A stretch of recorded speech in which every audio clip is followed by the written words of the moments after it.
சொல்லிட்டு இருப்பீங்க. மன்னிச்சிருக்குமா, பாம்பை பார்த்து பயந்து ஓடி வந்துட்டு இருந்தோம், கூட்டு வந்துட்டேன்.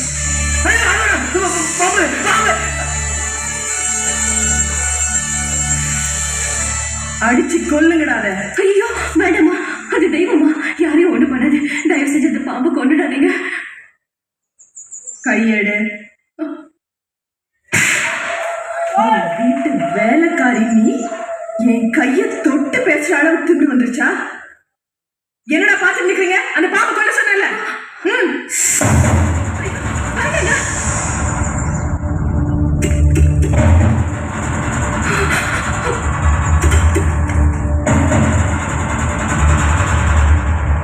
கடவுளை காப்பாத்துப்பா. அப்படிப்பா காப்பாத்துப்பா. அம்மா, புத்து கோவில் மாதிரி அதை போய் கொல்லுன்னு சொன்னல, சொன்னதை செய்.